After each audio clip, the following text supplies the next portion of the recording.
नाजरीन आदाब, खैर मकदम है आपका TAN न्यूज़ चैनल में। आइए नजरें डालते हैं आज की ताज़ा तरीन खबरों पर। गोल्ड फ्यूचर मार्केट MCX में फी तोला सोने 24 कैरेट की कीमत में 1193 रुपये का इजाफा हुआ है। इसके नतीजे में 10 ग्राम सोने 24 कैरेट की कीमत तकरीबन 1.8% बढ़कर 66,943 रुपये पर तय पाई। दूसरी जानिब MCX पर 1 किलो चांदी की कीमत इंट्राडे ट्रेडिंग में 3,010 रुपये 4% बढ़कर 78,323 रुपये पर पहुंच गई। दोपहर 3:20 पर यह 930 रुपये की कमी से 76,243 रुपये पर बंद हुई।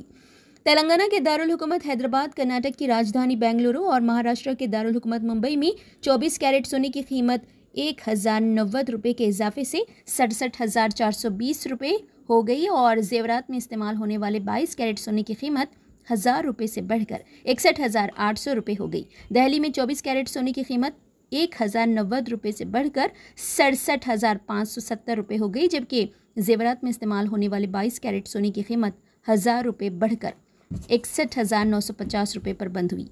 कांग्रेस पार्टी ने तेलंगाना में लोकसभा इंतखाबात के लिए मजीद 5 उम्मीदवारों के नामों का ऐलान कर दिया है, जिनमें सिकंदराबाद लोकसभा हलके से खैरताबाद के रुकन असम्बली डी नागिंदर भी शामिल है, जो जारिया हफ्ते BRS पार्टी से कांग्रेस पार्टी में शामिल हुए थे। इसके अलावा पेद्दापल्ली लोकसभा से गेडम वंशी, चेवेल्ला से BRS के मौजूदा रुकन पार्लियामेंट रंजीत रेड्डी और मलकाजगिरी से सुनीता महेंदर रेड्डी, नागर कर्नूल लोकसभा से मल्लू रवि को उम्मीदवार बनाया गया है।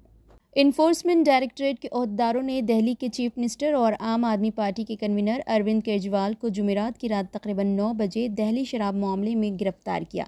अब तक ED के अफसरान ने केजरीवाल को इस मामले में तहक़ीक़ात के लिए हाजिर होने के लिए 9 बार समन जारी किया था, लेकिन वो हाजिर नहीं हुए। मालूम हुआ है कि ED हुकाम ने इस मामले में अब तक आम आदमी पार्टी के सीनियर लीडर, साबिक़ deputy chief minister Manish Sisodia, BRS के रुकन कौंसिल कविता और दीगर को गिरफ्तार किया है।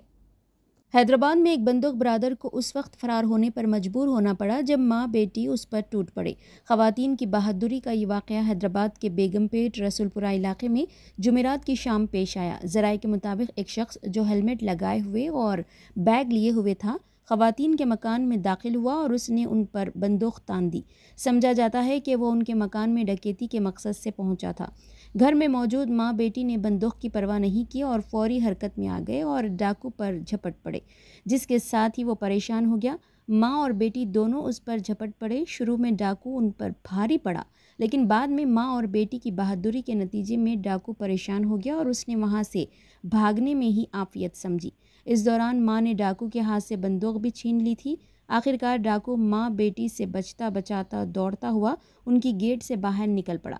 मालूम हुआ है कि मुकामी अफराद ने उसे पकड़कर पुलिस के हवाले कर दिया है, ताहम पुलिस ने इस बात की तस्दीक नहीं की।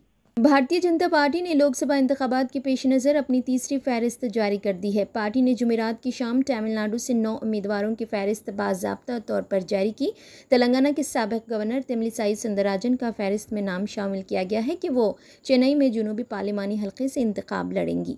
बाकी उम्मीदवारों में कोलम्बटूर से अनामालाई, कन्याकुमारी से राधा कृष्णन, चेन्नई सेंट्रल से विनोज P. सेल्यूम, वेलूर से डॉक्टर AC शांघुम, कृष्णा से C. नरसिम्हा, नीलगिरी से डॉक्टर L. मुरुगन, पेलाम्बूर से TR. प्रविंदर और थोथुकुडी से नरेंद्रन शामिल है।